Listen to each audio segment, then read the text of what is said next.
I was 3 rounds into chemo for stage 3 ovarian cancer. My hair was coming out in clumps, and I was so weak I could barely lift my head from the pillow. My daughter, the one I had sacrificed everything for, stood at the foot of my bed, not with a cup of tea or a comforting word, but with an exasperated sigh and the question, "When will you finally just get on with it, Mom? This is dragging on forever." She said it with the casual annoyance of someone complaining about a late bus, not to her mother, who was fighting for her life. It was in that cold, sterile moment that I understood I was truly alone. Little did she, or any of them, know about the quiet storm gathering on the horizon, a storm that had started with a single letter from a law firm in Switzerland and carried the weight of $300 million. If you're ready for this journey, make sure you hit that subscribe button and give this a like so you don't miss the updates. And let me know in the comments what city you're watching from. It's always lovely to see where everyone is. All right, settle in, because this is quite a story. My name is Eleanor Vance, and just 2 years ago, I was what you might call a professional mom. I'm 63 now, but my entire adult life had been dedicated to my family. My husband, David, a retired accountant, was a man who could squeeze a nickel so hard the buffalo would cry.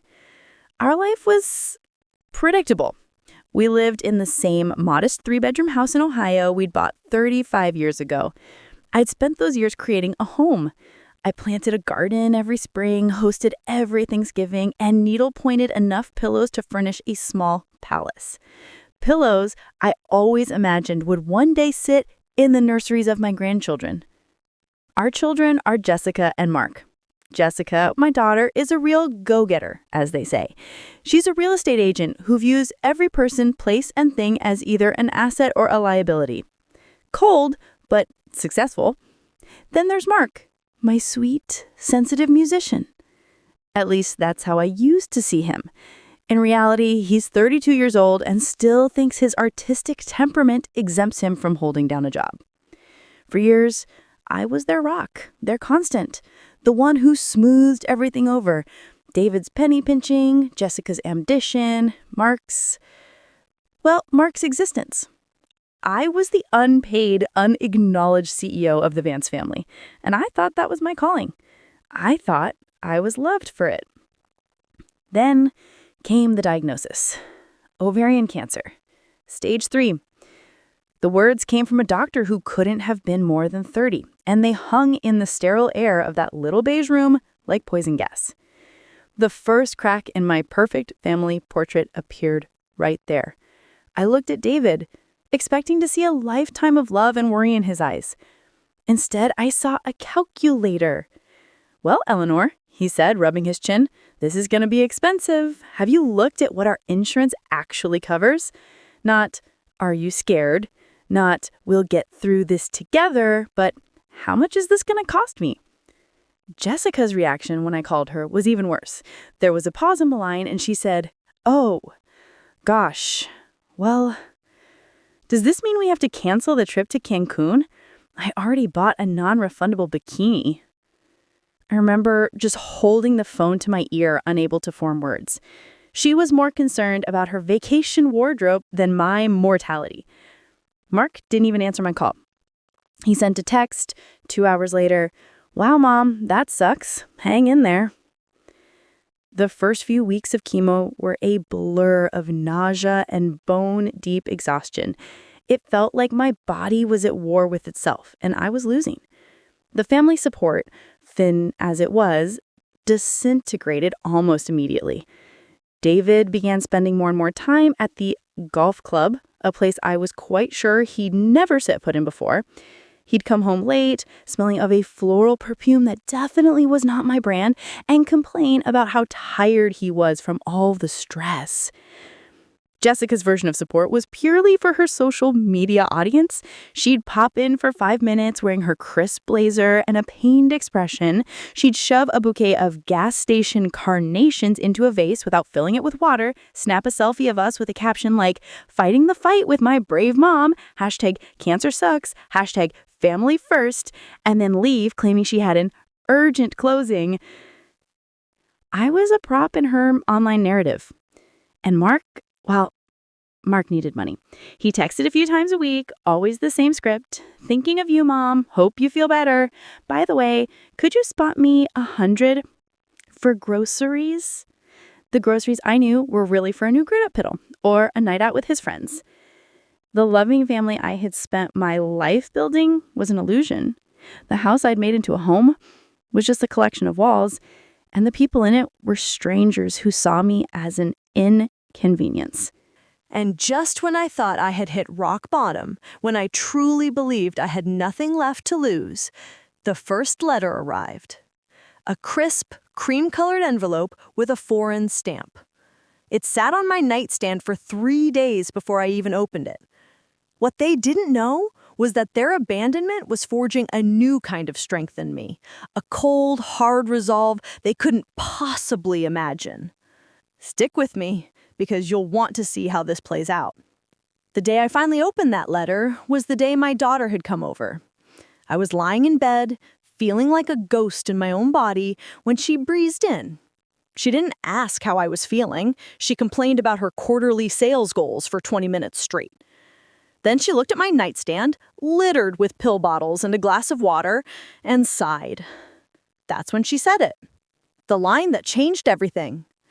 "When will you finally just get on with it, Mom? This is dragging on forever." She left a few minutes later, oblivious. My hands were shaking, not from weakness, but from a surge of pure, unadulterated rage. It was a fire that burned away all the grief, all the sadness, and left behind something hard and sharp. After she was gone, I saw the envelope again. It looked out of place in my drab little bedroom. I ripped it open with a carelessness I didn't know I possessed. The letterhead read, "Ziegler and Dubois, attorneys at law, Zurich." The English was precise, formal. It informed me of the passing of a Miss Millicent Albright, my Aunt Millie. She was my mother's younger sister, the family mystery. Millie had a scandalous affair with a married man back in the 1950s, got herself disowned, and ran off to Europe with nothing but a suitcase and a broken heart. We were always told she had died poor and alone. The letter stated that she had named me, her niece, Eleanor Albright Vance, as her sole beneficiary.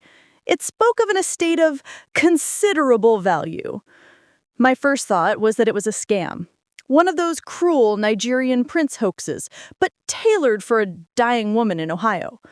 But my daughter's words were still ringing in my ears. Get on with it. Fine, I would. I had nothing to lose. I took some of the emergency cash David kept in the desk drawer, cash he'd told me was only for a real emergency, like the roof caving in, and I made an appointment with a local estate lawyer, a quiet, sharp woman named Sarah. Sarah was skeptical at first, but she was professional. She made the calls. She sent the emails. And then she called me in for another meeting a week later. I walked into her office, leaning on a cane, and she looked at me with an expression I couldn't quite read. It was a mix of awe and disbelief. "Eleanor," she said, her voice hushed, "it's not a scam. It's all real." She explained it to me slowly, as if I were a child. Aunt Millie had never married her lover. Instead, she'd gone to Switzerland, worked as a translator, and there she had met a man named Klaus Richter, a brilliant and notoriously private industrialist who'd invented some key component for microchips back in the 70s. They married, had no children, and lived a quiet, absurdly wealthy life. He died a decade ago, leaving everything to Millie. And now Millie, who had apparently spent years tracking my life from afar through private investigators, had left it all to me. Sarah slid a piece of paper across the desk. On it was a number.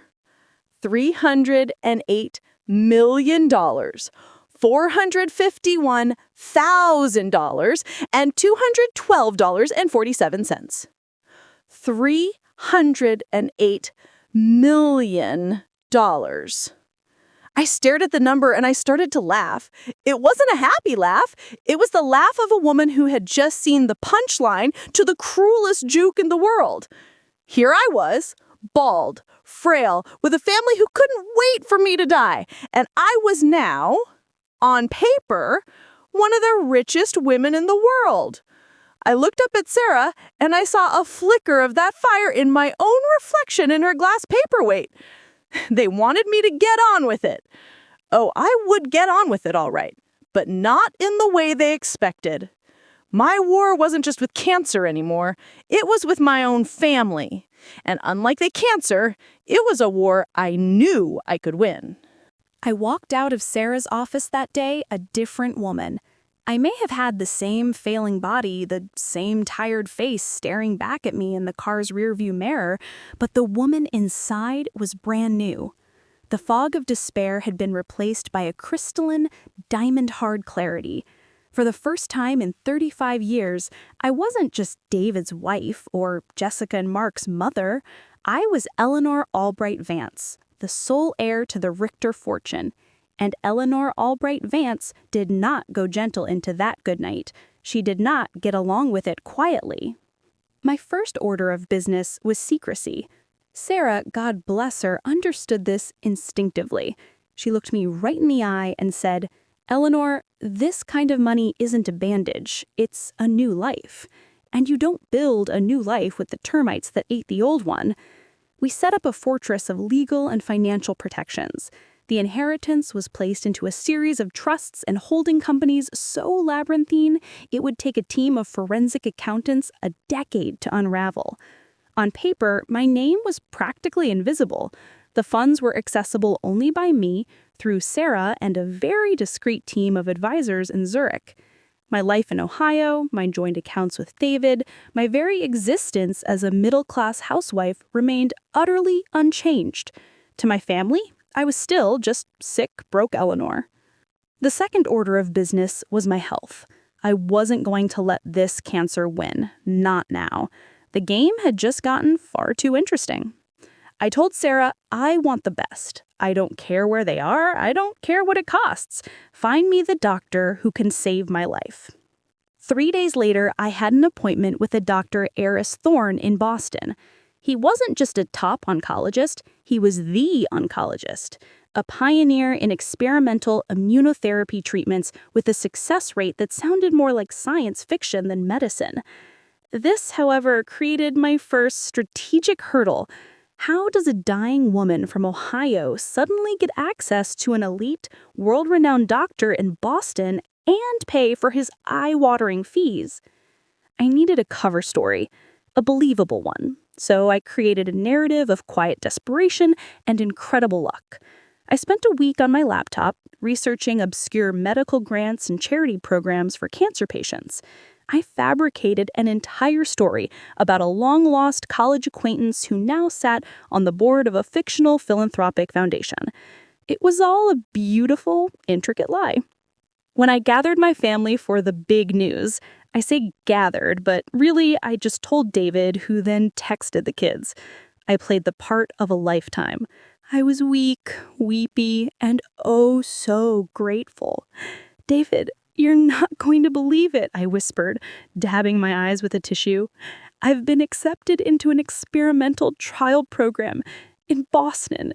It's a long shot, but they say it could be a miracle. And the foundation is covering everything." David's reaction was exactly what I expected. Not really for my health, but for his wallet. "They're covering it? Everything? The travel, the housing? Well, that's wonderful, Eleanor. Just wonderful." His eyes were practically sparkling with the joy of not having to pay for my death. Jessica was equally predictable. "Boston? Well, and just that fancy. Does this mean you'll be out of the house?" For how long? I mean, it would probably be easier for Dad if he wasn't constantly worried about. She let the sentence trail off, but I heard the unspoken words. Your mess, your smell, you're dying. Mark just sent another text. Boston is cool. Lots of music there. Maybe I could visit? I knew he was already calculating how to ask for the bus fare. They were so self-absorbed, so utterly convinced of their own importance and my insignificance that they never once questioned my story. Why would they? The idea of me having any agency, any secret life or hidden resources was as alien to them as the surface of Mars. I know this part is hard to hear, but it's important. Their careless cruelty was the fuel for my fire. The truth was about to come out, but on my terms, and it was going to be glorious. A week later, I was on a private medical jet to Boston. David dropped me at the airport curb. He didn't even get out of the car. He just leaned over and gave me a dry peck on the cheek. Call me when you get settled, and keep track of your receipts, just in case. My new life began in a beautiful sunlit apartment overlooking the Charles River, not a hospital room. The foundation, my foundation, had spared no expense. I had a full-time nurse, a chef who specialized in nutritious food that actually tasted divine, and the best medical care on the planet. Dr. Thorne was a kind, brilliant man who treated me like a person, not a disease. And his experimental treatment, powered by Aunt Millie's legacy, began to work. Slowly at first, but then with breathtaking speed. Color returned to my cheeks. My appetite came back. I started taking short walks along the river, feeling the Boston breeze on my face. With every step, I felt the old, downtrodden Eleanor fading away, and a stronger, more formidable woman taking her place. But while my body was healing, my mind was busy sharpening its knives. Sarah had engaged a private investigator for me, a man named Marcus, who was a former FBI agent and had the discreet charm of a hunting panther. His first assignment was my husband, David. Marcus delivered his first report in a sealed envelope a month after I arrived in Boston. Inside were photographs. High-resolution photographs of David with his golf club. The club, it turned out, was a 52-year-old divorcee named Linda who managed the local TJ Maxx. They were laughing together on the patio of a cheap restaurant, holding hands over a basket of breadsticks. There were pictures of him leaving her little condo in the morning, his shirt rumpled. He had been having an affair for at least 6 months, starting right around the time of my diagnosis. He wasn't just neglecting a sick wife, he was actively cheating on her while she underwent chemotherapy. My hands didn't shake when I looked at the photos. I didn't cry. I felt a cold, calm certainty settle over me. Marcus's report also included a preliminary review of David's finances. He had been secretly funneling small amounts of money from our joint savings account into a private account. It wasn't much, maybe $10,000 total, but the betrayal was immense. He was building a little nest egg for his new life with Lindo while complaining to me about the cost of my medication. Next on the list, Jessica. Marcus painted a picture that was quite different from the high-flying real estate mogul she pretended to be. She was in debt, up to her perfectly styled eyebrows. She drove a leased BMW she could barely afford and was leveraged to the hilt, juggling credit card balances to maintain her facade of success. Her entire career was built on image, and one good push could send the whole house of cards tumbling down. And then there was Mark, my poor artistic Mark. He was, to put it bluntly, a mess. He had a minor in possession charge from a few years back that I'd paid a lawyer to handle, and he was 2 months behind on the rent for his crummy apartment. An apartment I was co-signed on, of course. My name, my good credit was the only thing keeping a roof over his head. I laid all the files out on my polished new dining room table. David the cheat, Jessica the pretender, Mark the dependent. For decades, I had been the glue holding this broken mosaic together. I had enabled their worst impulses out of a misplaced sense of love and duty. I saw it all so clearly now. The money didn't change who they were, it simply illuminated it. It was a giant, unforgiving spotlight, and they were all squirming in its glare. They just didn't know it yet. My recovery became my full-time job. I threw myself into the treatment with a fierce determination. I did everything Dr. Thorne asked and more. I walked, I ate, I did physical therapy. 6 months after I arrived in Boston, Dr. Thorne walked into my follow-up appointment with a wide smile and a file folder. He put my latest PET scan up on the light box. "Eleanor," he said, his voice warm, "I don't know what foundation is backing you, but they funded a miracle. You're in complete remission."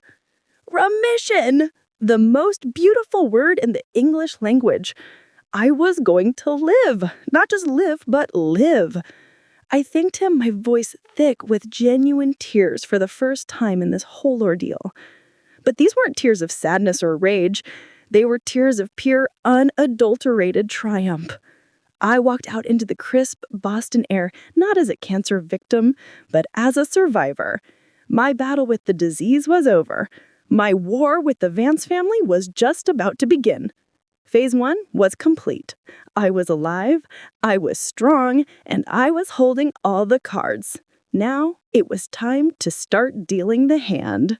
My return to Ohio was meticulously planned. I didn't announce it with fanfare. In fact, I did the opposite. I called David and told him the treatment had been a partial success, but that it had left me incredibly fragile. "The doctors think the stress of a long flight would be too much," I said, my voice deliberately weak and breathy. "They're sending me home by a special medical transport. It will take a couple of days." David, bless his predictable, greedy heart, immediately asked, "Is the foundation paying for that too?" "Yes, David," I sighed, as if weary of the world. "They're handling everything." The medical transport was, in reality, the back of a luxury chauffeured SUV where I spent 2 days on the phone with Sarah and Marcus, finalizing the first stages of my campaign. I arrived not at our front door, but to a discreet extended stay hotel suite I had booked under my maiden name, Albright. It was clean, anonymous, and the perfect base of operations. The old me would have been terrified of being alone in a strange hotel. The new me reveled in the freedom. Phase 2 was all about information and observation. I needed to see the battlefield with my own eyes. My hair had started to grow back, a soft silver fuzz that I decided I'd quite liked. I bought a few simple, tasteful outfits, clothes that made me feel like Eleanor Albright, not Eleanor Vance. And then I started to watch my family. It was almost comical how easy it was. David, thinking I was still en route, was living his best life. On my second day back, I sat in a rental car parked across the street from Linda's condo and watched him pull up in our sensible family sedan. He emerged with a bouquet of grocery store roses and practically skipped to his door. Linda greeted him with a kiss that was far from chaste. They were building a life together, financed by my money and my presumed impending death. The sheer audacity of it was breathtaking. Next was Jessica. I went to an open house she was hosting in an upscale suburban neighborhood. I wore a simple scarf over my hair and sunglasses. She didn't recognize me. She saw me only as a potential commission, another older woman downsizing.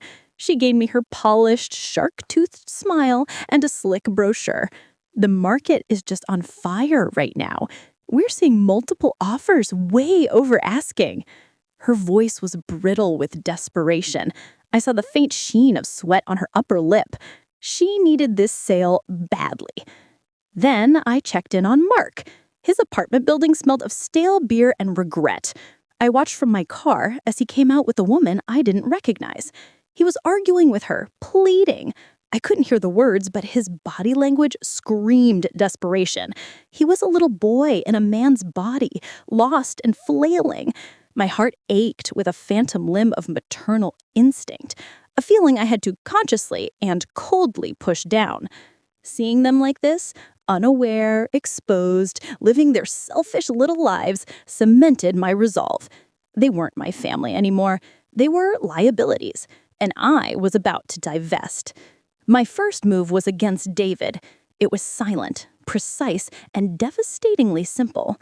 Through Sarah, I had our primary bank, the one we'd used for 30 years, flag our joint accounts for a routine audit. Then, while David was enjoying a romantic dinner with Linda, paid out of our joint checking, I logged into our online banking. I had Marcus's file open. It contained photocopies of checks David had written from our account, clearly for things unrelated to our household. Jewelry for Linda, a weekend getaway he told me was a business conference. I transferred every last penny from our joint savings and checking accounts into a new individual account solely in my name. We're not talking about millions, of course. This was just our Ohio life money. After 35 years of marriage, it amounted to about $72,000. It felt like both an insultingly small amount and the score of a lifetime. The final step was to put a freeze on our joint home equity line of credit. At 9:15 p.m., as they were probably ordering dessert, the entire financial infrastructure of David Vance's life ceased to exist. He just didn't know it yet. He was about to get exactly what he deserved, and I had a front row seat. Don't go anywhere. The next morning, I drove to our house, the house I had made a home. It was time for my grand re-entrance. I didn't bother knocking. I used my key. I walked in and found David in the kitchen, humming, making coffee. He was wearing a shirt I'd never seen before, a loud Hawaiian print that Linda had clearly picked out. He turned, saw me, and froze, the coffee pot hovering in midair. "Eleanor, my God, you're here. I thought the transport wasn't arriving until tonight." Plans changed, I said, my voice calm and even. I put my purse down on the kitchen counter. He looked different, smaller somehow, stripped of the power my illness had given him. "You look well," he stammered. "Much better." "I am better," I said. "I'm in remission, David." "Remission? That's fantastic. A miracle." He rushed forward to hug me, but I put up a hand to stop him. "We need to talk," I said. He sat down at the kitchen table, his smile looking strained. This wasn't going according to his script. The frail, dying wife wasn't supposed to look so resolute. "What is it, dear?" he asked, his voice dripping with false concern. "I know about Linda," I said. The color drained from his face. All the fake warmth, the phony relief evaporated in an instant, replaced with the cornered look of a rat. "Linda? I don't know who you're talking about." Linda, the manager at the TJ Maxx, 52, divorced, lives at 142 Elm Street. Do you need me to continue? I slid Marcus's photos across the table. It was the one of them kissing at her front door. He stared at it speechless. He opened his mouth, then closed it again. For the first time in our marriage, David Vance had absolutely nothing to say. "While you were golfing, I was fighting for my life. And while I was fighting, you were spending our money on your hobby." "Now, Eleanor, let's not be hasty," he began, finding his voice at last. "I'm not being hasty, David. I'm being precise. This morning, you may have noticed some issues with your debit card. That's because our joint accounts no longer have any funds in them. Or, to be more accurate, they have been moved to an account that you cannot access. I also took the liberty of freezing the home equity line, so don't bother trying that." He looked like I had physically struck him. You can't do that. That's my money too." "Is it, David? Let's talk about that. Let's talk about the 35 years I spent as an unpaid household manager, raising our children, supporting your career. I think my severance package is long overdue, don't you?" He just sputtered, his face turning a blotchy red. "This is insane. I'll call a lawyer. You do that," I said, standing up. I picked up my purse and walked towards the door. "Oh, by the way, the locks will be changed this afternoon. My lawyer, Her name is Sarah, by the way. You'll be hearing from her. Advises me that since you've established residency elsewhere, 142 Elm Street, to be precise, you coming back here could be considered trespassing. All of your belongings will be packed up and put into a storage unit. Linda can help you pick them out. I paused at the door and turned back to look at the man who was now a stranger to me. He looked utterly bewildered, like the world had tilted off its axis.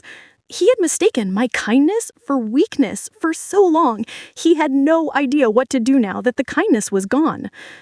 Goodbye, David. And for the first time, it didn't hurt. It felt like closing a book. I walked out of that house, leaving the wreckage of my old life behind, and didn't look back. Phase 2 was complete. The king had been toppled from his throne. Next up, the prince and princess. Leaving David floundering in the ruins of his double life gave me a grim sense of satisfaction. It wasn't about the money. The $72,000 was a pittance, pocket change. It was about the control. For 35 years, he had held the purse strings, making me feel like a child asking for an allowance. Now, he was the one locked out, financially and literally. The balance of power had shifted, and I was just getting started. My next target was Jessica. Her weakness was her image, the carefully constructed facade of a successful, high-powered real estate agent. My plan was not to destroy her career outright, but to dismantle it piece by piece, using her own ambition and desperation against her. It was time for Eleanor Albright to go house hunting.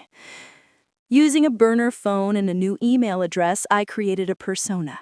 Mrs. Eleanor Albright, a recent widow from the East Coast, looking to relocate to a quieter life in Ohio to be closer to family she'd lost touch with. I expressed an interest in high-end properties, the kind of multi-million-dollar listings that would make a struggling agent like Jessica salivate. Through my new email, I contacted Jessica's brokerage firm, asking specifically for their top agent for luxury properties. As expected, Jessica, ever the opportunist, intercepted the request and assigned herself to this promising new client. She called me, her voice practically purring with professionalism. "Mrs. Albright, Jessica Vance here. I understand you're looking for a special kind of property, and I can assure you, you've come to the right place." We scheduled our first meeting at her gleaming modern office. I arrived dressed in what I privately called my Aunt Millie costume. A beautifully tailored cashmere coat, a classic silk scarf, quiet but obviously expensive leather gloves, and a handbag that cost more than David's car.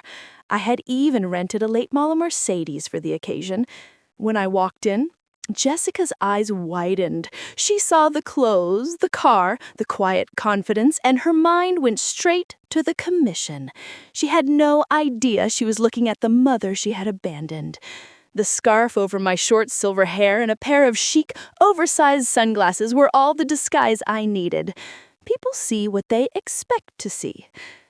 "Mrs. Albright, such a pleasure," she said, shaking my hand a little too firmly. "Please, call me Eleanor," I said, watching the faintest flicker of confusion in her eyes at the name before she dismissed it. It's a common name, after all.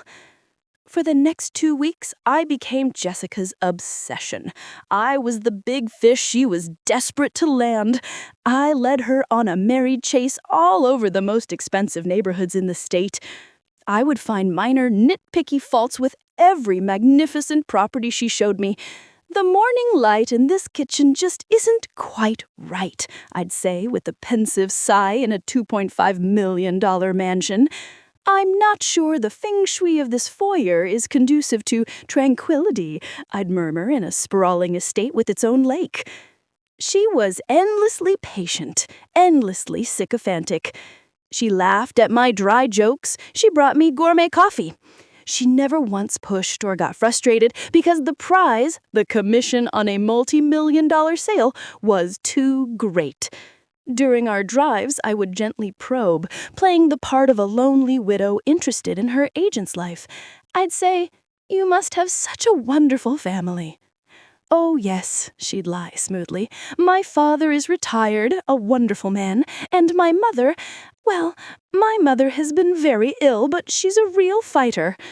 The hypocrisy was so thick, I could have cut it with a knife. I was drawing the net tighter. I knew from Marcus's investigation that Jessica had put every last dime she had, and plenty she didn't, into one particular investment property, a renovated historic home she was trying to flip. It was her Hail Mary, the deal that was supposed to clear her debts and launch her into the big leagues. It had been sitting on the market for months, bleeding her dry with mortgage payments and taxes. Finally, after 2 weeks of this game, I found the perfect house. It wasn't one she showed me. It was her own flip house. I arranged to see it, pretending I had stumbled upon it online. When she realized which property I wanted to tour, she could barely contain her excitement. This wasn't just a commission anymore. This was her get-out-of-jail-free card. The house was beautiful, I had to give her that. She had good taste, if not good character. I walked through it slowly, and then I turned to her with a warm smile. "Jessica, this is it. This is the one. I want to make an offer." The relief that washed over her was a physical thing. It was like a taut wire inside her had finally snapped. That's wonderful news, Eleanor. I knew we'd find the perfect place. "I want to make a full-price offer," I said. $3 million, cash, and I want to close as soon as possible. She looked like she was going to faint. A full-price, all-cash offer was the dream of every real estate agent. She probably already had the celebratory champagne on ice.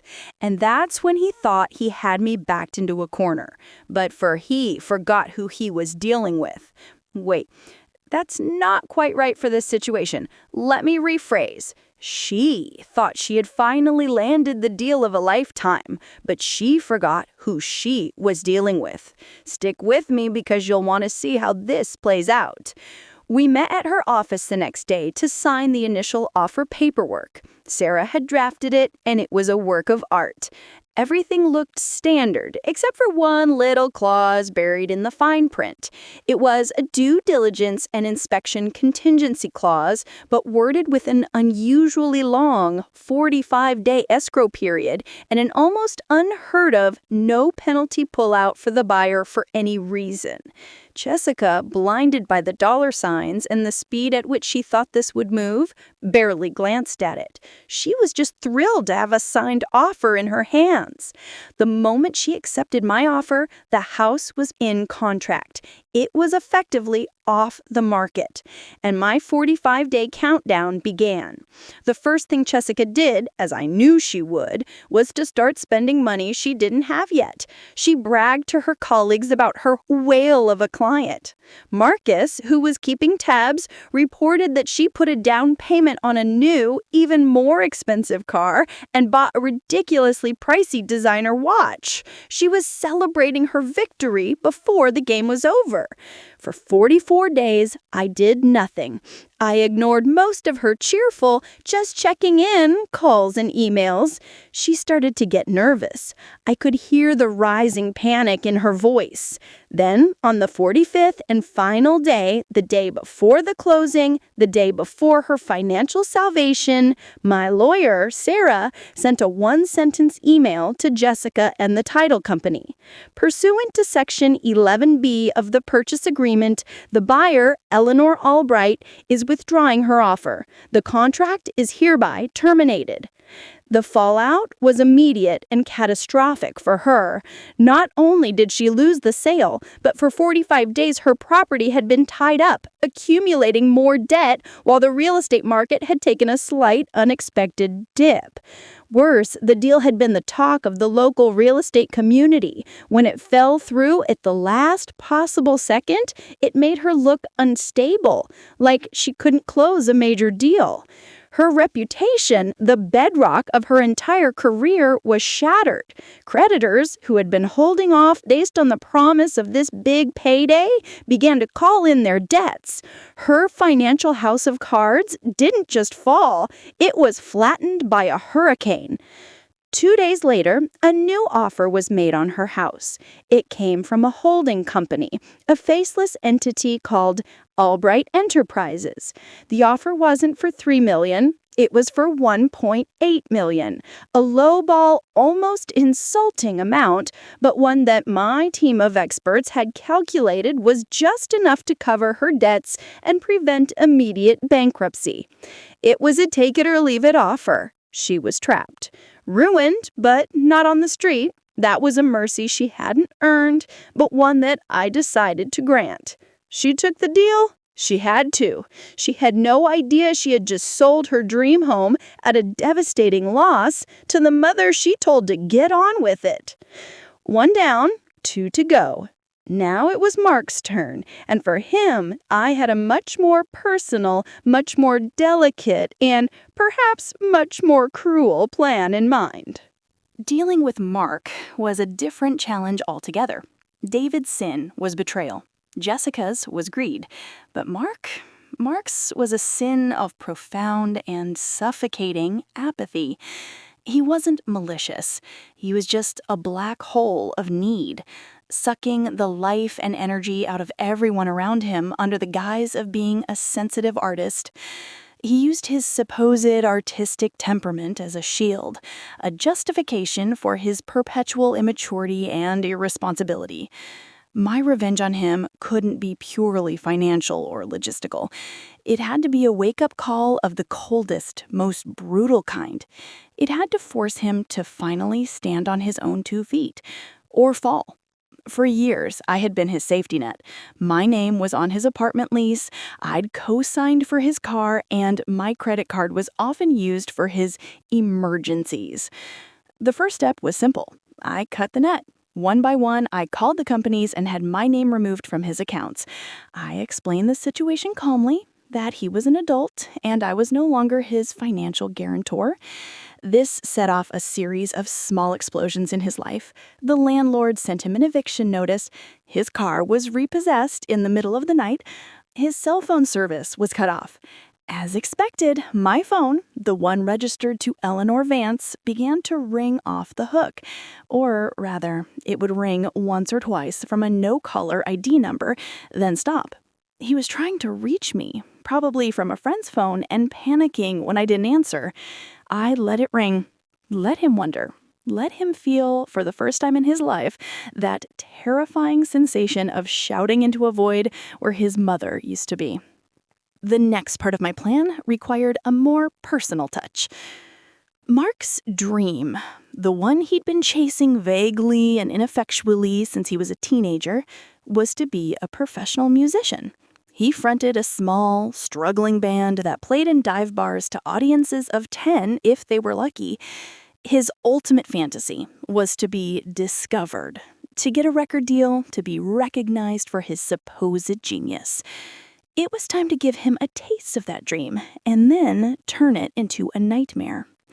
I had Marcus do a deep dive into the local music scene. He found a man named Barry.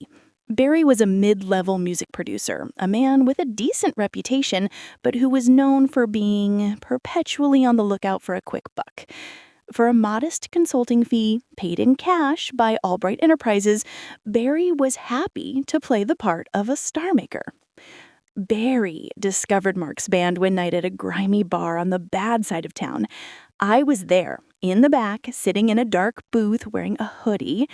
I watched as Barry, dressed in a cool leather jacket and looking utterly out of place, approached my son after his set. I saw the look on his face, the shock, the disbelief, the sudden intoxicating bloom of hope. It was like watching a starving man being shown a banquet. Barry laid it on thick. He told Mark he had the look, that his songs had real potential, that with the right production, he could be a star. He invited the whole band to a proper recording studio, one that I, of course, had rented for them for the week. For 7 days, my son lived his ultimate fantasy. He was treated like a rock star. He had a professional sound engineer, the best equipment, an endless supply of coffee and encouragement from the oh-so-impressed Barry. The cost of the studio time, the producer, the engineer, it all ran to about $50,000. It was an expensive charade, but worth every penny. He tried to call me a few times during that week, leaving breathless messages on my old voicemail. Mom, you're not going to believe this. It's finally happening. This producer, Barry, he says I'm the real deal. We're in a studio, a real one. This is it. Everything's going to change. His voice was filled with a manic joy I hadn't heard in years. He wasn't calling to see how I was. He was calling to brag, to announce that his ship had finally come in and he wouldn't be needing poor, sick old Mom anymore. At the end of the week, they had a beautifully produced, professional-sounding 3-song demo. Barry sat them down in the control room and played the final mix. I can only imagine what Mark felt in that moment. It must have been pure vindication. All the years of his mother nagging him to get a real job, of his father scoffing at his hobby, it was all about to be proven wrong. I know this part is hard to hear, but it's important. The pedestal I was building for him was just high enough to make the fall truly devastating. The truth was about to come out, and it was going to be glorious. Barry put the master CD in a case and handed it to Mark. "This is it, kid," he said, slapping him on the back. "This is your ticket. I've got a meeting with some label executives from LA next week. They fly in, I play them this. You just sit tight and wait for my call." And so Mark waited. For the first few days, he was probably ecstatic, living on the adrenaline of his dream coming true. But the call never came. He texted Barry. No reply. He called Barry's office number. It was disconnected. He went by the studio. The staff there had no idea who Barry, the producer, was. They just knew the bill had been paid in full by some anonymous corporation. The fantasy crumbled into dust. The beautiful dream curdled into a cold, humiliating reality. There was no record deal. There were no executives from LA. There was no Barry. It was all a lie, a cruel, elaborate hoax. He wasn't the rock star on the verge of being discovered. He was just Mark Vance, unemployed, broke, and now evicted and carless.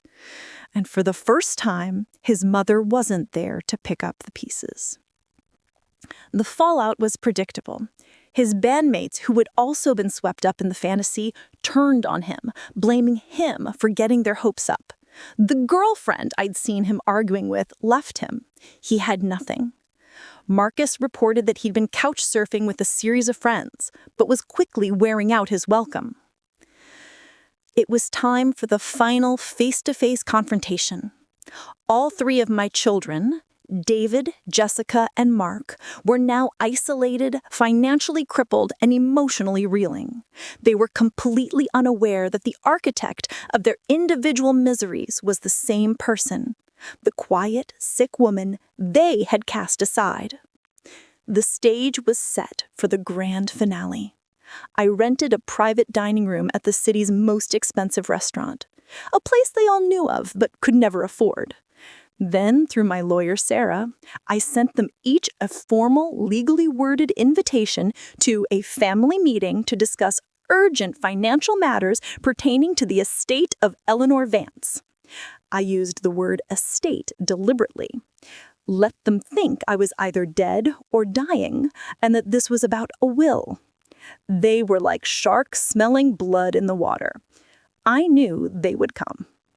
And so, with my body healed, my enemies wounded, and $300 million at my back, I prepared to meet my family for the last time. This wasn't just about revenge anymore. It was about reclamation. It was about taking back my name, my life, and my future from the people who had tried to steal it, and I was going to enjoy every single second of it. The night of the dinner felt like the premiere of a Broadway show I had written, directed, and produced. I chose my costume with care. A simple but exquisitely cut dress in a deep sapphire blue, elegant low heels, and a single strand of pearls that had belonged to my Aunt Millie. My silver hair was styled, my makeup subtle but flawless. I looked healthy. I looked powerful. I looked like money. I arrived early and took my seat at the head of the long, polished mahogany table. The room was opulent, with a crystal chandelier and a panoramic view of the city skyline. I instructed the waiter that my guests were to be shown in, but no orders were to be taken until I gave the signal. I sat there in the quiet, savoring the moment, feeling a calm that was absolute. The battle was over. This was simply the signing of the surrender. They arrived separately, which I found amusing. It was as if they couldn't even stand to present a united front anymore. David came first. He looked tired and haggard. He'd clearly lost weight, and his off-the-rack suit hung on him loosely. The swagger he'd worn his entire life was gone, replaced by a nervous energy. When he saw me sitting there radiant, his jaw literally dropped. "Eleanor, what is this? I thought—" "You thought I was dead," I finished for him, my voice cool as ice. "Not yet, David. Have a seat." He sat down heavily, looking confused and wary. Jessica arrived next. She was a shadow of her former self. The power suit was still there, but it was rumpled. Her makeup couldn't hide the dark circles under her eyes or the frantic, cornered look of an animal in a trap. She saw me, then looked at her father, and her eyes narrowed in suspicion. "What is going on? What is this urgent financial matter?" "Patience, darling," I said, gesturing to a chair. "All will be revealed." Finally, Mark slunk in. He looked like a stray. His clothes were dirty, he hadn't shaved, and he had the dazed, hollowed-out look of someone who had suffered a profound shock. He didn't even seem to register my transformed appearance. He just saw a chair and collapsed into it, avoiding everyone's eyes. They sat there in silence, a pathetic trinity of failure and betrayal, waiting for me to speak. I let the silence stretch, letting them stew in their discomfort. Finally, I placed my hands flat on the table. "Thank you all for coming," I began, as if this were a corporate board meeting. "I called this meeting because there are, as the invitation stated, a number of urgent matters to discuss. First, the housekeeping." I gestured to David. "David, our divorce proceedings are underway. As you've discovered, all marital assets have been secured. Your affair with Linda, which I have documented extensively, means you can expect very little in the way of spousal support. You're on your own." I then turned to Jessica. "Jessica, congratulations on the sale of your house. I do hope Elbright Enterprises got a fair price. Your reputation, I hear, is not what it once was. A tough break, but real estate is a tough business, isn't it?" Her face went sheet white as the name of the holding company finally registered. She looked at me, her mouth opening and closing like a fish. Then I looked at Mark. "And Mark, how's the music career going? Did that record deal ever come through? You seem to have misplaced my number, so I never heard." The flicker of understanding, followed by a crushing humiliation, washed over his face. He finally looked at me, truly looked at me, and saw not his mother, but the architect of his ruin. What did you do?" Jessica whispered, her voice trembling with a mixture of rage and disbelief. "What did I do?" I asked, my voice rising slightly for the first time. "That's an interesting question. Let's review.